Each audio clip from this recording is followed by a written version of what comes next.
Exodus chapter 8. Then the Lord said to Moses, "Go back to Pharaoh and announce to him, 'This is what the Lord says. Let my people go so they can worship me. If you refuse to let them go, I will send a plague of frogs across your entire land. The Nile River will swarm with frogs. They will come up out of the river and into your palace, even into your bedroom and onto your bed. They will enter the houses of your officials and your people. They will even jump into your ovens and your kneading bowls. Frogs will jump on you, your people, and all your officials."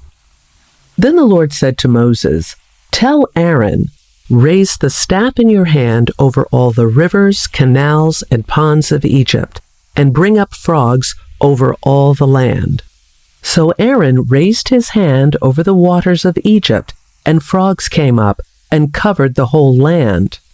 But the magicians were able to do the same thing with their magic. They too caused frogs to come up on the land of Egypt. Then Pharaoh summoned Moses and Aaron and begged, "Plead with the Lord to take the frogs away from me and my people.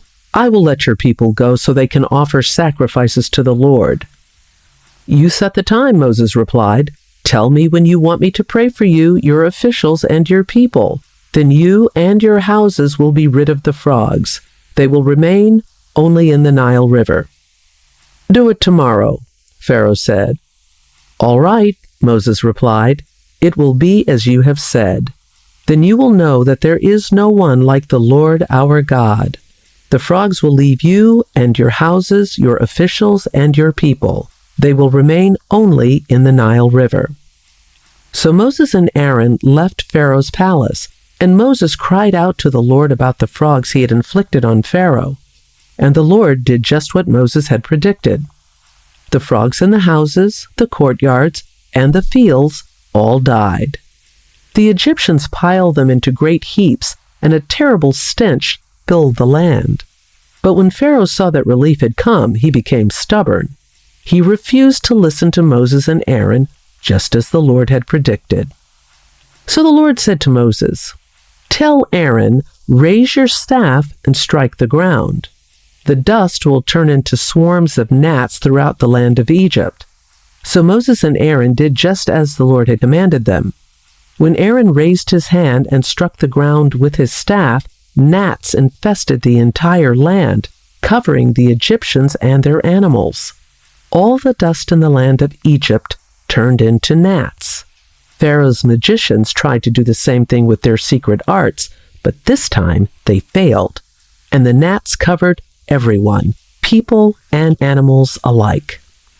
"This is the finger of God," the magicians exclaimed to Pharaoh.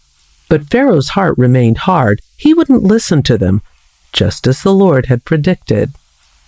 Then the Lord told Moses, "Get up early in the morning and stand in Pharaoh's way as he goes down to the river. Say to him, 'This is what the Lord says. Let my people go so they can worship me. If you refuse, then I will send swarms of flies on you, your officials, your people, and all the houses. The Egyptian homes will be filled with flies and the ground will be covered with them. But this time I will spare the region of Goshen where my people live. No flies will be found there. Then you will know that I am the Lord and that I am present even in the heart of your land. I will make a clear distinction between my people and your people. This miraculous sign will happen tomorrow." And the Lord did just as he had said. A thick swarm of flies filled Pharaoh's palace and the houses of his officials. The whole land of Egypt was thrown into chaos by the flies. Pharaoh called for Moses and Aaron.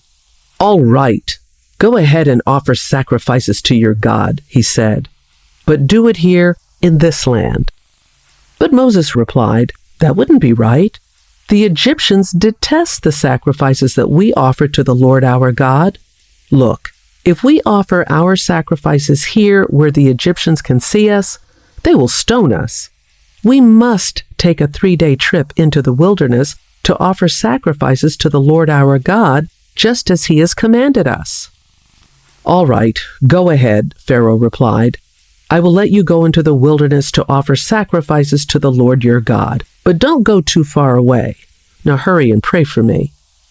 Moses answered, "As soon as I leave you, I will pray to the Lord, and tomorrow the swarms of flies will disappear from you and your officials and all your people.